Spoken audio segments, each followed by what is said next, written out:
All right, let's chat about this Leafs win with Martin Biron, our TSN Hockey analyst. And Marty, the Leafs took a lot of criticism Tuesday for that game against the Panthers. A lot of it very justified. What did you make of their response Wednesday against Tampa?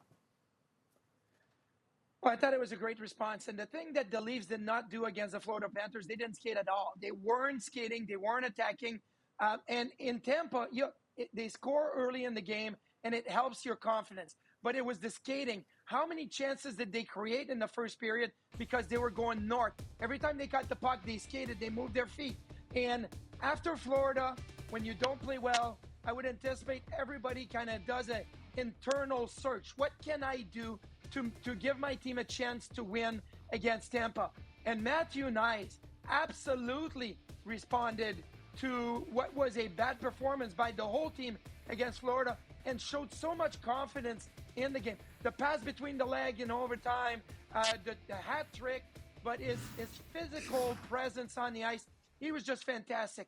In a game where Kucherov was great, Victor Hedman was great, somebody for the Leafs needed to step up and be the best player on the ice, and that was Matthew Knies. So I totally love the response. It wasn't perfect in any way, and Tampa gave him a really good run, especially in the second half of the game.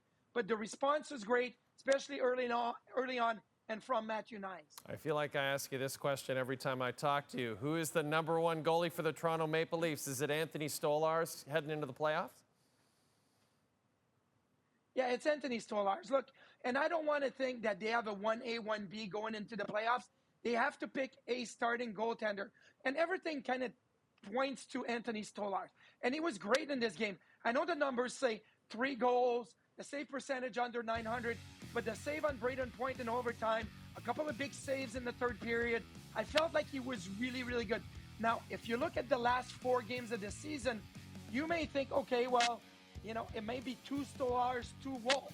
I would like to see Stolarz play 3 out of 4, but, they may have their decision made already. They have their plan already, and they may look to Anthony Stolarz to be the guy when it comes to game 1 in the playoffs. But he's seen Sergei Bobrovsky last year, have some average games, and then boom, he steps up with a big period or a big game.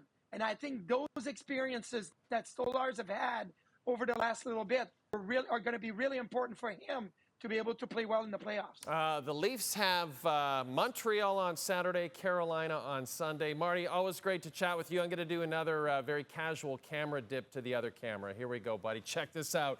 Whoa! Shocking news out of Edmonton Wednesday, as first reported by our hockey insider Chris Johnston a couple of hours before puck drop.